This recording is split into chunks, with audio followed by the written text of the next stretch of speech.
Hey guys, welcome back to the channel. Look at all this. This is China. This journey taught me how wine hits different at 3,000 meters, how to properly taste Pu'er, and how Mey Snow Mountain redefines breathtaking. It stole my heart. Hopefully you can get to see it one day. Hi guys. Right now we're at Mey Snow Mountain. We're in the region and I know it's very cloudy right now so you cannot see, but the view here is just so amazing. Oh, I can tell you only this much already, that Mey Snow Mountain is even more beautiful than the Jade Dragon Snow Mountain. Absolutely insanely beautiful. This is the observation deck. October 18, 2007, Mey Snow Mountain Scenic Area is rated as the national 4A tourist attraction. Don't know if you guys remember, they counted by 1A to 5A. I think this is more like a 5A, personally. This temple guards Mei's secret, where every spin sends prayers to its 13 sacred peaks.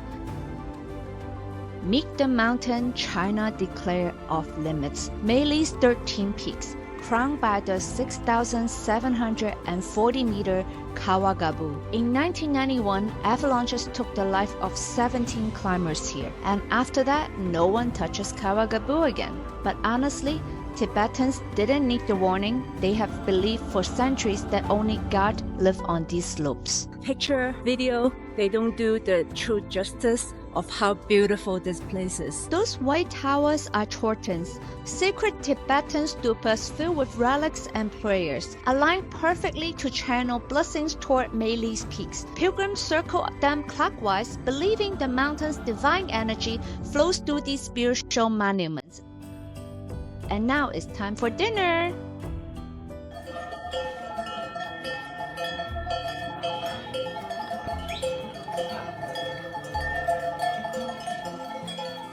Gets a little bit closer to like dawn, you will see all these stands here. There are so many things you can buy. I just bought a magnet. This stand also have lots and lots of beautiful paintings. These are stones, and of course there are like different type of food, snacks, and fruits. Oh, this is corn juice, 0 sugar, 100% organic. It smells really good actually. Wow. Oh, this is honey cake. Perfect. Oh, he's making it right here. Wow, the oven is right here. Freshly made cake right out here. Wow, I'm gonna get it back. So guys, we have this really nice chef here. He used to work in Zhongshan in Guangzhou province, which is in the south. It's so soft. It's like a sponge cake. They have honey flavor and they also have pistachio flavor. Because of COVID, his shop was closed for 3 years. So he moved his whole cart from Guangzhou to here so that he can make a living. This is the room. It has a view of the mountain directly. When you're in a high altitude area, a lot of the hotels will provide this supposedly medical grade oxygen machine so that you can get your oxygen, and they will give you a one-time use too, which is a nice touch, I think. And this is a tester to test your oxygen level and your heart rate, of course. It's measuring now. It needs to be 85 and above. So I'm 80. It should be going up slowly. Okay, I guess not. So I'm a little bit under. I'm gonna get some oxygen, guys. I just turn it on so it goes into your nose. Like, sorry, I talk about my makeup already. Freaking difference, 98, and you guys saw it was 81 just a minute ago. What a big difference. I do think for safety, we will take as much oxygen as possible because right now I'm at an altitude of I think 4,100 meters above sea level. The next day. Morning guys, right now it's 6:50 a.m. So we woke up about 20 minutes ago because we are trying to see if we can see this site called Yijiao Jinshan, meaning when it's the sunlight reflecting on the tip of Mey Snow Mountain or any mountain. So you can see all the people over there that it might happen, but it doesn't look like it now that because this cloud just came in. So we'll see if it clears up a little bit. If not, then, you know.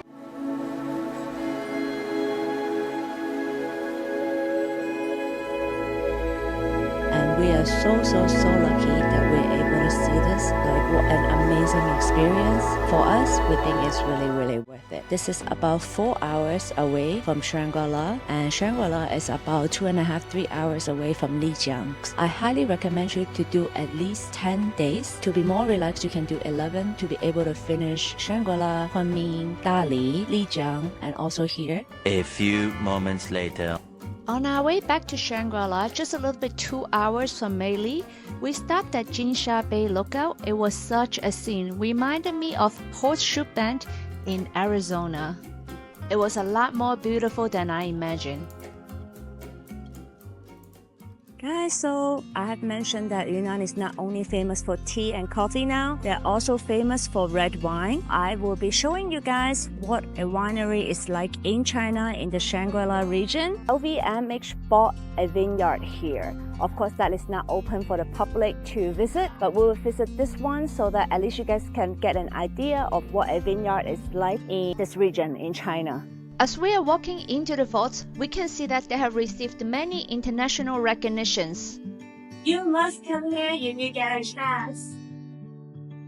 Welcome to Shangri-La Vaults. This is where they hold all the wine barrels. There are about 1,000 of them in the back there, so you must visit this place. Alright, let me tell you more about this wine. They started as barley wine specialists. Their Dazhe brand is iconic. But then they saw this potential in Yunnan's mountains. Fast forward to today, and they're doing something that nobody else does. Producing pure grape wines, traditional barley wines, and mind-blowing blends of both. Their secret, those insanely high altitude vineyards, some as tall as 2,900 meters, which give their Cabernets and Chardonnays razor-sharp freshness. But the real magic? They age some of these wines in old barley casks, adding layers of earthy complexity. And their hybrid bottles? Imagine toasty barley notes wrapped around bright mountain fruits. It's like drinking Himalaya's evolution in a glass. Standing here in their vaults, you realize this isn't just winemaking, it's a cultural bridge between China and modern crafts. Guys, we're doing wine tasting in China. As I mentioned earlier, LVMH have bought a vineyard here. This is the other label that I can actually visit. It is very mind-blowing to me that I'm actually tasting wine in China, which you guys are not very familiar of, right? You guys cannot even connect the dot when you think of red wine and China. But actually, they make excellent wine. So if you ever have a chance to come to the region, make your way to this vault. It is actually open to the public, but then not a lot of people know information about it. So I'm gonna actually taste the wine and let you guys know what I think. I've had one of the bottle here before, so we'll see how it goes. I should actually taste much better because I'm actually here. So this one actually tastes like Sauvignon Blanc a little bit. So guys, we are actually trying the second bottle. It is not 100% grapes. It is mixed with barley. It's a very famous crops that they grow here, and they mix it into the red wine. There's only 20%, so I'm gonna taste it and see what I think. But the last one that we're gonna try is 100% red wine. So this is the one that I have had before. This is something I want to talk about, and it's another reason why I'm here. So you can have red wine anywhere. We have vineyards in California, we have vineyards in New York, we have vineyards in, of course, France, Spain, Italy, even Portugal. But in China, they actually mix their local crops into wine so that it is like to me it's very fusion, because they add their local ingredients into the red wine so that you can actually, and the white wine, so you can actually try it and taste the difference. So according to everyone here, so I just asked them, all my aunties and my mom, they said that for people who don't drink a lot, this is actually pretty easy to taste. So if you are not like a drinker, so this is probably a good idea for you. But for me, I totally know that I'm gonna prefer this. But if you want to try this is actually good table wine. So they are both 9%. Table wine meaning it's like if you usually like Pinot Grigio, then this is actually good for it. It's actually gonna go really well with seafood as well. And the light red wine is gonna be really good with like light appetizer, like beef carpaccio. But this is gonna be really good with steak. So nice. Oh yeah, I want to show you the color, guys.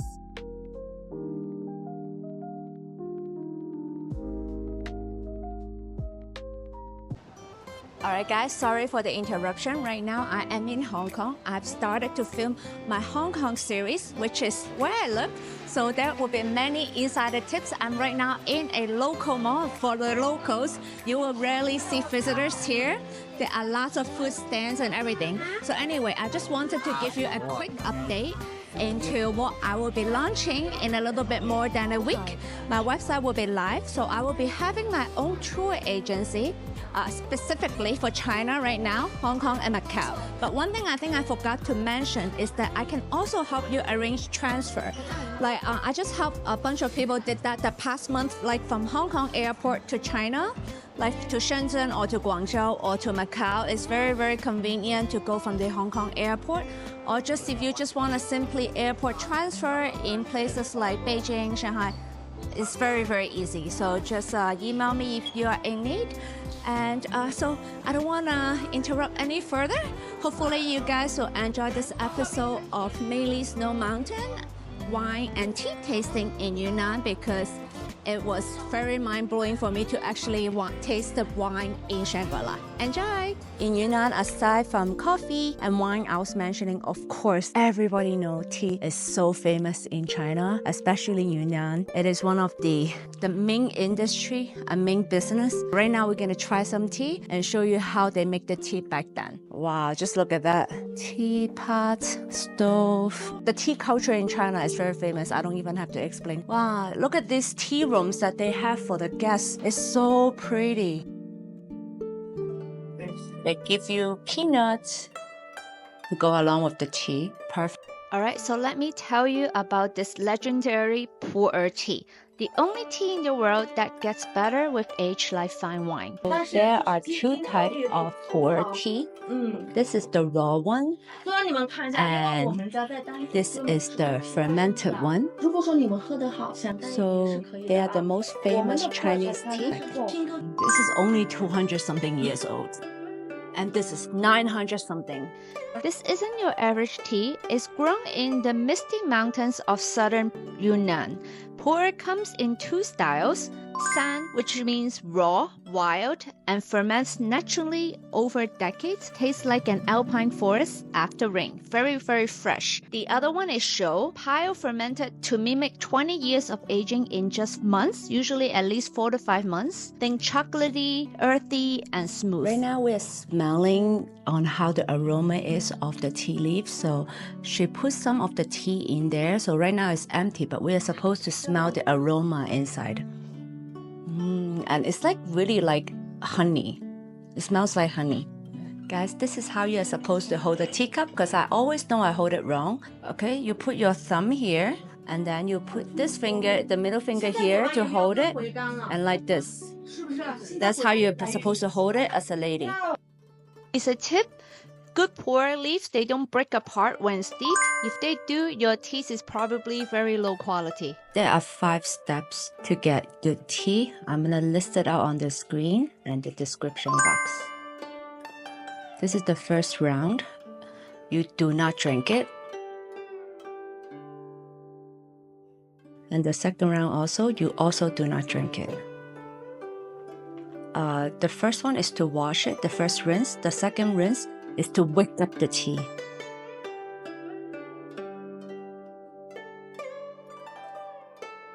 On the third round, actually what she did was she poured it into a teacup, and then she actually still dump it out because so that we can wash the cup with it. And then the fourth round, we are actually drinking it, and the colors are already developed, if you can see. I honestly fell in love with pu'er tea, and of course we all bought some. That's why we were able to taste this even tea from a 900-year-old tree. We were blown away. It was such a nice afternoon. This tea is from a 900-year-old tree. What a big difference. Oh my god. It's like, I mean, the knowledge of pu'er tea is just as broad as red wine. There are so much to learn and know about tea if you like tea.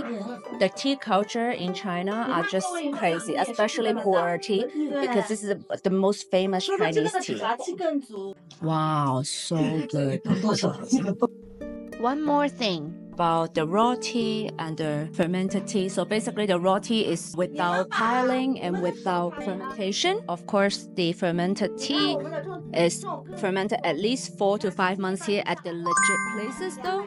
There are places that only do it for like 10 to 15 days. They do it in the basement and that's why it smells like fungus. And those are the ones that you should not drink at all. It's not healthy for you. On next week's episode, guys, I will be taking you to a brand new region called Xinjiang. It is the most beautiful place I have ever been to in my life. Thank you so much for watching. I will see you guys next week. Don't forget to like, comment, and subscribe.